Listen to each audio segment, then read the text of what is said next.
Samantala, basura at baha pa rin po ang pangunahing problema sa ilang sementeryo sa bansa.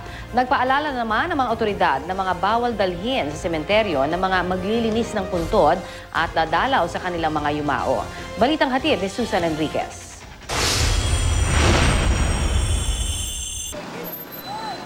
Marami na ang pumupunta sa Manila South Cemetery para maglinis sa puntod ng mga mahal sa buhay. Lalagyan ng barikada ang mga gate para ihiwalay ang daanan ng mga babae at lalaki. May mga tent na ilalaan para sa PNP, Rescue Unit ng Makati at Public Service Station. Ang mga paliguran, nilinis na at nilagyan na rin ng tubig. Ayon sa pamunuan ng Manila South Cemetery, hanggang Biyernes na lang papayagan ang paglilinis sa mga puntod. On October 30 ng umaga. Okay, wala na pong sasakyan na pwedeng pumasok kasi po, yun na nga, itatayo na po yung mga booths ng aming medical mission at ang iba pang mga booths. Kung may ililibing, pwede hanggang alas 6 ng gabi sa Huwebes.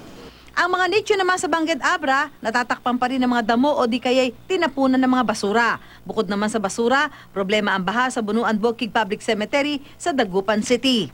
Marumi, ma'am. Nakakatakot kasi baka sa mga daga yung leptos, ma'am. Kasi basura ko. Oh, grabe, ma'am. Ang taas ng basura nga doon, ma'am. Oo, mataas. Sobra.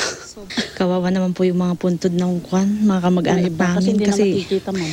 sa dami ng mga Sa dami ng basura. basura. Tapos, siyempre yung malalangkap po ng mga tao. Unti-unti na rin dumarami ang mga bumibisita sa Careta Cemetery, ang pinakamalaking sementeryo sa Cebu City. Bawal na ang mga sasakyan sa loob. Mahigpit din ipinagbabawal ang alak, armas at sound system, iligal na droga at matutulis na bagay sa mga sementeryo sa Tagbilaran, Bohol. Sa Davao City Roman Catholic Cemetery, malinis na ang ilan sa mga puntod at mangilan-ngilan na rin ang bumibisita. Ang ilang kabataan, naglilinis ng mga puntod para kahit papaano'y kumita. Ito rin ang racket ng ilang kabataan sa Kidapawan at Pagadian City. Susan Enriquez, GMA News.